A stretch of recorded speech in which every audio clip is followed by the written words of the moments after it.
आ गई मेरी बेटी। अस्सलाम वालेकुम। वालेकुम अस्सलाम।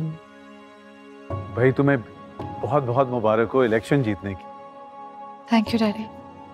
कैसी हो दानिया, तबीयत ठीक है तुम्हारी? जी। गुड। मैडम ये फूल। हाँ मेरे दफ्तर में रख दो। उफ, कल से लोगों ने फूल और मिठाइयाँ बेच बेच के पागल किया हुआ है मुझे। मैडम ये फूल दानिया बीबी के लिए आए हैं। तो उनके कमरे में जाके रख दो ना।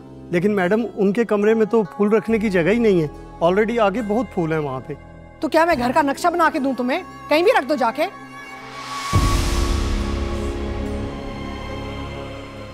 आप वहाँ टेबल पर रख दीजिए।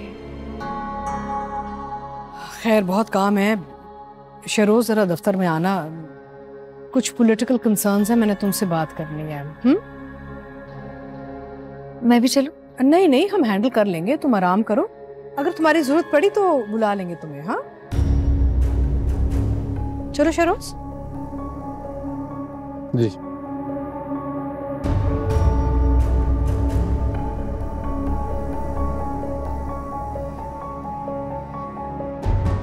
तानिया, तुम अपनी जिंदगी को कॉम्प्लिकेटेड क्यों कर रही हो? तुम सिर्फ इलेक्शन जीती हो, सियासतदान थोड़ी बन गई हो। हाँ तो इलेक्शन भी तो इसी ने जीते। आप इसके दिमाग खराब ना करें, वरना बाद में इसे इस घर में एडजस्ट होने में बहुत प्रॉब्लम होगी। आप ये समझाते क्यों नहीं है कि ये महज एक चेहरा है, वो भी अपने शौहर का। हुकूमत भी वही करेगा। इसके चेहरे की जब जब जरूरत पड़ेगी तो नुमाइश कर दी जाएगी। शहरोज ने मुझसे ऐसा कुछ नहीं कहा, बल्कि वो मेरे लिए बहुत खुश हैं।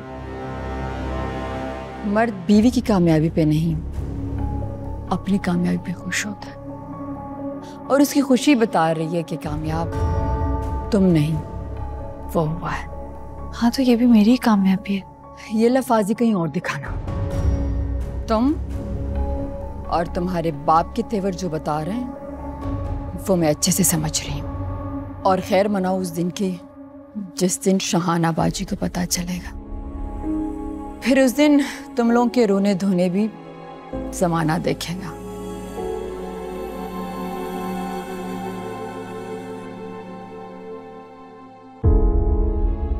इन्हें क्या हो जाता है? कुछ नहीं बेटा, ये इसका सौतापा है। वो सौतापा जो कभी कभार उसे तंग किया करता था, अब तुम्हारी सूरत में मुस्तकिल जाहिर हो गया उस पर। अपना ख्याल रखा करो तुम। मैं वाकई तुम्हारे लिए बहुत खुश हूँ। Really daddy? हाँ बेटा, कभी कभी इंसान को खुद महसूस नहीं होता कि उनके अंदर कौन सी फीलिंग्स पैदा हो रही हैं, और जब पैदा हो जाती हैं तो हम खुद हैरान रह जाते हैं। शायद मैं तुम्हारी पहली कामयाबी अपनी आंखों के सामने अपने हाथों में देखी है। मैंने तो तुम्हें कभी पास होते हुए भी नहीं देखा, बस सुना किसी खबरनामे की तरह। आज महसूस कर रहा हूं। लेकिन आप मुझसे इतना दूर क्यों हो गए थे? अलमास आंटी की वजह से? उसको तो बस ये एहसास दिलाता था कि उसकी वजह से नहीं मिलता। हकीकत तो यह है कि तुम्हें देखकर मुझे सुनहरा याद आती थी।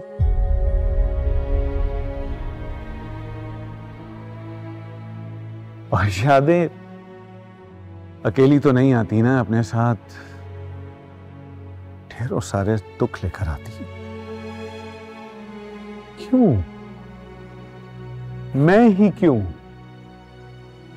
इस क्यों से कान फटने लगे थे मेरे। अपने कानों पर हाथ रखकर अलमास के दामन में पनाह ली मैंने। कभी कभी रकीब खुद अपना दुश्मन हो जाता है। हराम है अलमास ने कभी उसे भूलने दिया। तो अब मुझे देखकर आपको अम्मा की याद नहीं आती? हैरत की बात है कि तुम्हें देखकर मुझे खुशी हो रही है। अल्लाह करे कि ऐसे ही रहे। रानिया। जी डैडी। तुम हुकूमत करना, पीछे मत हटना। ये तुम्हें पीछे धकेलेंगे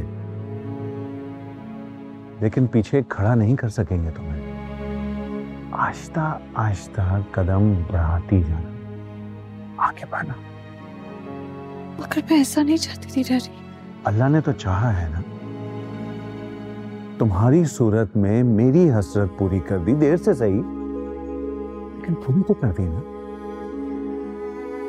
मैं ना सही, मेरे बेटे ना सही, लेकिन मेरी बेटी हुक्मरान बनेगी।